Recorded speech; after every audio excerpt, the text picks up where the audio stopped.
Baby Girls is Amazon Prime's newest original series, and it is based on the source material. I haven't read them, but I'm actually interested after watching this to actually go back and have a look at the source material, because this is really bonkers, and it's actually quite a good adaptation for what's normally... They are a little bit hit and miss with adaptations. Just look at like Resident Evil, that is a shocker. But this is set in 1988, and it's based around our four paper girls who get caught in a time fold or some time traveling aspects. And I really like how they've gone with their own set of rules, where it's not like based on everyone else's like already established time travel laws, where this is more, they have these people called the Old Watch, where they're the people that look after the time, so they sit outside of time.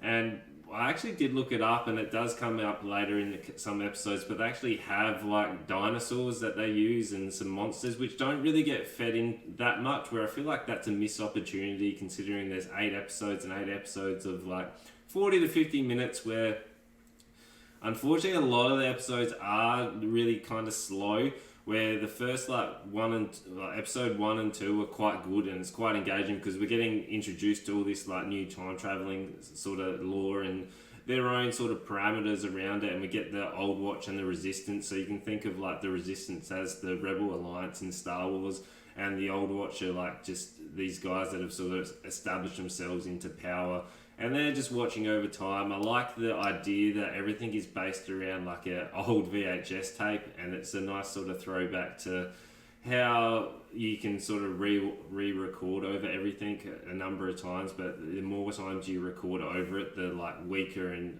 it gets, and to the point where it snaps. Where that's a cool little aspect, and they're kind of like Men in Black, kind of erase people's memory and they send them off and they kind of just kill them. There are some good special effects where like the little bugs that heal people, they're really cool, and its colors are really cool. So the special effects with the time folds are really cool. Like it's a good contrast to see all the times there's any like time rifts or folds that are going to happen. But the dinosaurs and the really big special effects are a little bit cheesy. Like I'm not sure if they ran out of budget or they just didn't have the technology to be able to put them in. Like the pterodactyl that comes in right at the end, like that looks real bad. It reminds me of like the real early dinosaur sci-fi shows, but like I like how it came in. It did tie in nicely in terms of the just absolute bonkers story. Let's focus on the 4 girls. There are like mechas that come through, and they use them to travel through time, where we do get to see them pilot them occasionally, where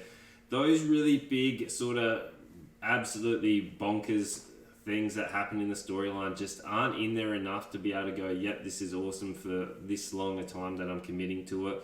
Where it's more of a focus on them being able to see their like future selves. So they go to 2019, which is I think a good choice. I'm not sure if that's the core material as well, but we don't get any mention of COVID, which is awesome because everyone's sick of that. But when they're with their future selves, I feel like doesn't that create a time paradox in terms of you're not meant to interact with your future self and all of that sort of stuff that happens in time in the time travel realm. But like I guess they've kind of just ignored it, and I like how they've presented each of the people with different aspects in terms of what has happened to them, and like they have to deal with that to the point where do we really want to return home. And I like how it's not like this is the linear path that you take to be able to go back home, where it's kind of random and they have like a set sort of not schedule, but like there's all these random times that the actual folds happen. So it's interesting to see how they go,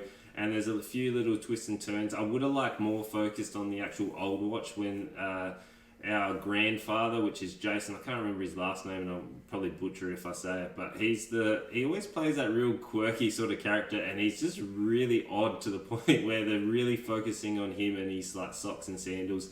He's an awesome addition. He's only in there for 3 episodes, but anytime he's on there, I really like those scenes, and it really adds a nice little dilemma in terms of, or contrast, if you will, in terms of him taking out of that sci-fi seriousness and being able to put that sort of comedy aspect into it as well. So that was a nice little blend, considering how bizarre this story is with dinosaurs and mechas and time travels and paper girls. Like, it needs to have that comedy aspect. I did like the interaction between the four girls. They all had their different personalities. Occasionally, they did fall into their stereotypical roles, but I don't mind that, considering though they are the four different personality types that they were trying to show. And the climax right at the end, like when everything does finally kick off to the point where you're like, yes, here we go, this is going to be awesome. Like, it does set up for season 2, and I really hope they do renew it for season 2, because I really want to see where it goes. I would like the pace to pick up a little bit, just because in the middle it is a bit of a slog to get through that. But in terms of the pace, like, it's just a little bit slow where they're focusing on everyone's sort of like future self.